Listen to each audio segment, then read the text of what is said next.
Je me suis permis, j'ai invité les malades, hein, donc on a 10 minutes pour parler un peu de la parole, du vécu du malade. Je pense que c'est un peu ce qui nous guide. Et nous, sur l'hôpital Chardon-Lagache, je ne sais pas si vous le connaissez, qui est sur le groupe hospitalier, qui s'occupe exclusivement de patients qui ont des maladies d'Alzheimer avec des troubles du comportement, essentiellement des déambulations, donc des détériorations cognitives assez grandes. Et pourtant, il y a une vie fantastique. Et c'est vrai que de travailler avec eux, ça nous a toujours aidé à prendre des décisions qui nous ont paru justes. Et c'est un peu ça dont j'aimerais vous parler, de quelques vignettes. Lorsque je suis arrivé à Chardon-Lagache, il y a une famille qui me disait, donc c'est toujours un peu fleuri, hein, Chardon, il me disait, Monsieur Noël, ils sont gentils vos filles, mais faut leur dire, on ne travaille pas avec ses tripes, ici on travaille avec sa tête. Alors moi j'étais jeune psychologue, je me disais, oh ça c'est profond, mais qu'est-ce que ça veut bien dire? Et je crois que c'est un peu ça pour moi l'idée, c'est, en effet, on peut travailler avec ses bons sentiments, on peut travailler avec son amour des personnes âgées comme on entend, mais c'est peut-être pas la meilleure manière de prendre en soin et de prendre en compte tous les besoins des patients qui ont une maladie d'Alzheimer. Et d'ailleurs, juste en premier exemple, quand cet homme est mort, son mari est mort, il n'en finissait pas de mourir, comme ça arrive souvent. Il y a des patients qui n'en finissent pas de mourir, on n'arrivait pas à comprendre. Et pourtant, en s'intéressant un petit peu, en réfléchissant, en se posant, on s'apercevait que dans la famille, il y avait un conflit terrible entre la fille et la mère et qu'ils n'arrivaient pas à s'entendre. Et que c'était, même sur les soins les plus directs de fin de vie, et c'était constamment des, entre guillemets, excusez-moi l'expression, mais des engueulades dans la chambre et ça n'en finissait pas. Jusqu'au jour où on s'est posé autour de la table et dire mais il va bien falloir s'entendre, il va bien falloir le laisser partir. Et en effet, la situation s'est apaisée et cet homme est mort. Voilà, c'est un peu ce genre de réflexion, ça fait toujours un peu bizarre de parler comme ça et de penser comme ça, mais c'est un peu ce qui nous guide. De la même manière, le quotidien de la maladie d'Alzheimer, surtout dans une institution, c'est le consentement du patient qui rentre. Et qu'est-ce qu'on lui a dit, qu'est-ce qu'on n'a pas dit. Et c'est vrai qu'on a eu régulièrement des patients qui sont rentrés où la famille faisait ce qu'elle pouvait et disait tu vas venir là pour te reposer, tu vas venir là pour te soigner, mais pas pour dire la réalité, c'est-à-dire tu vas venir là en long séjour. Et je comprends bien la difficulté. Et moi j'étais vraiment marqué par une patiente où la famille était une fratrie de 5 personnes et qui étonnamment s'entendait, ce qui est quand même assez rare quand on est 5 frères et sœurs, et s'entendait vraiment bien. Et la dame n'arrivait pas à se poser, vraiment. Elle était adorable, cette patiente, elle déambulait, mais elle n'arrivait vraiment pas à se poser. Elle disait toujours je vais rentrer chez moi, de manière répétitive. Et après tout un travail avec la fratrie, on en arrive à se dire mais pourquoi vous ne pouvez pas lui dire qu'elle va rester là? Et la famille était là, mais on lui a promis, quand papa est mort, on lui a promis que jamais on la mettrait en maison de retraite. La promesse assez intenable et assez impossible, parce que là, son état de santé le nécessitait. Donc on fait tout un travail et puis on en arrive à la conclusion quand même qu'il va falloir lui dire quelque chose. Et cette famille très courageuse arrive à aller contre la promesse et puis finalement s'approche de la dame et lui dit écoute maman, c'est plus possible à la maison et tu vas vivre ici. Elle répond il faut bien vivre avec son temps. Et c'est ça qui m'intéresse, moi, c'est que finalement, malgré la démence, malgré les troubles cognitifs, malgré les troubles du jugement, la personne était encore capable de dire quelque chose pour son bien et surtout était capable de changer d'idée. C'est-à-dire que 10 ans avant, elle devait dire « mais moi je ne veux pas aller en maison de retraite », tandis que là, elle pouvait le sentir pour elle que c'était une bonne chose. De la même manière, on a souvent des patients qui nous arrivent des urgences, c'est-à-dire des pauvres gens qui sont malades et qui finissent aux urgences. Et je me souviens d'une dame pour une pneumopathie, elle finit aux urgences et aux urgences, ils soignent la pneumopathie mais reste la démence. Et bien embêtée parce que jusque-là, elle vivait chez elle avec sa démence, mais comme là, on s'aperçoit qu'elle est démence, on l'envoie en moyen séjour et là, elle pose souci parce que, en effet, on se dit comment on va faire pour qu'elle rentre chez elle. Donc elle arrive à Chardon-Lagache et en effet, cette dame était démente, on confirme, elle avait un MMS qui devait osciller à 10 environ. Et elle disait tous les jours, moi je vais rentrer chez moi, je vais rentrer chez moi. Et on lui disait, mais non, vous ne pouvez pas, vous êtes malade. Elle disait, oui d'accord, je suis malade, mais je vais rentrer chez moi. Et elle ne se souvenait même pas du tout du pourquoi elle était rentrée.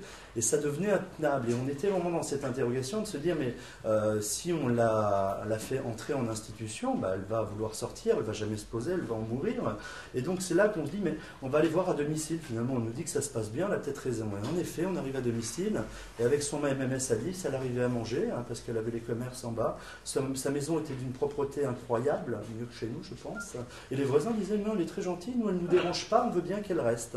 Et malgré son MMS à 10, elle est rentrée chez elle, et ça s'est passé relativement bien à domicile. Je crois que c'est un peu ça, l'idée, c'est comment on peut écouter cette parole et finalement, vous disiez, M. Hirsch, sur qu'est-ce qu'ils ont à nous dire, mais je pense qu'ils ont à nous dire pratiquement tout. à partir du moment où on sait l'entendre. Et c'est vrai que ça peut être angoissant pour nous professionnels, ça peut être angoissant parce que ça perturbe aussi nos décisions, ça peut nous faire prendre des risques.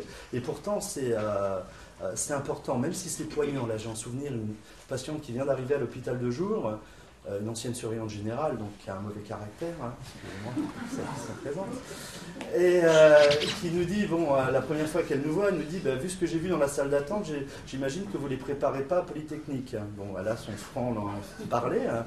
Et cette femme, elle est poignante parce qu'elle est à l'hôpital de jour et qui se situe au milieu du long séjour. Donc on voit vraiment des patients qui sont en fin d'évolution, et elle nous dit, dis donc, moi quand je vois la fin du film, ça ne me donne pas envie de venir, hein.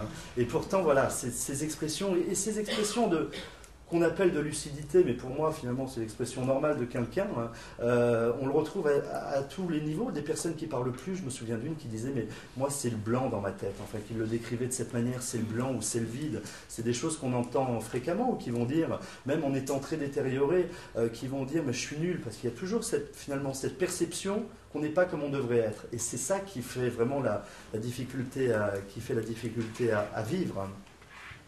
Et juste quand même une dernière histoire, je n'ai pas regardé combien de temps j'avais mis, vous me dites, on peut parler longtemps comme ça. L'autre jour, il a neigé, je ne sais pas si vous avez vu, hein, et donc c'était un peu problématique du four.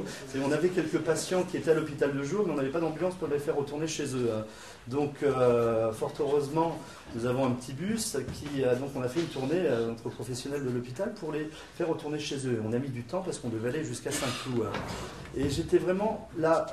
On a un patient que monsieur professeur Ancry nous a envoyé. Et le jour où il nous l'a envoyé, je me suis dit, mais pourquoi il nous envoie cette personne? Parce que vraiment, on voyait au test qu'il est très, très détérioré. Je me suis dit, mais qu'est-ce qu'il a? Est-ce que c'est parce qu'il est médecin qu'il nous l'envoie à l'hôpital de jour? Je ne comprenais pas, hein, jusqu'au moment où je vois la personne qui, en effet, au point de vue cognitif, est très détériorée, mais par contre, qui a une perception, une justesse et une finesse d'expression de ce qu'il ressent et de son état, qui était vraiment impressionnant. Et moi, ça m'amuse parce qu'on était dans le bus avec cet homme, on essayait de traverser le pont de Saint-Cloud, on a mis à peu près 1 heure, hein, et cet homme oscillait entre un syndrome frontal florissant, donc c'est un ancien gynécologue qui nous a chanté des chansons paillardes, mais vraiment, hein, je ne peux pas les chanter là, hein, mais des belles, hein, des belles qu'on ne connaissait pas forcément quand on n'est pas médecin, hein, et vraiment il les chantait, il les chantait. Et 2 secondes après, cet homme n'arrêtait pas de nous dire, mais vous habitez loin, comment vous allez faire pour rentrer? Mais laissez-moi descendre, je vais traverser le pont, j'habite en face. Et c'était ça, c'est toujours ça que je trouve intéressant à écouter, c'est que cet homme était capable de montrer toute l'étendue de ses symptômes, mais en même temps était capable d'attention vis-à-vis de nous, et de vouloir aussi nous donner quelque chose de bon, de prendre soin de nous. Et je trouve que ça, c'est vraiment très très intéressant, cette idée de redonner aussi la capacité de prendre soin de celui qui accompagne, de celui qui aide. Et c'est des choses qu'on voit souvent avec Bruno, vous voyez maintenant avec Delphine en préadmission, des gens très détériorés qui ont dit, maintenant vous allez venir habiter à Sainte-Périne ou à Chardon-la-Gâche parce que c'est trop difficile pour votre femme. Et je me souviens de cet homme qui avait dit, ah bah oui, je vois bien qu'elle est fatiguée, ça lui fera du bien. Et là, la femme n'y croyait pas, parce que depuis 10 ans, elle gérait des troubles du comportement, elle gérait cette maladie d'Alzheimer, et d'avoir ce retour, à partir du moment aussi où on va le chercher, à partir du moment où on s'intéresse à la personne, c'est quelque chose qui est important, qui est extraordinaire, et surtout qui nous aide à travailler, et qui nous simplifie la vie, parce que quand on demande au moins la vie à la personne, ça nous évite beaucoup de réflexions éthiques, hein. Voilà, je sais pas.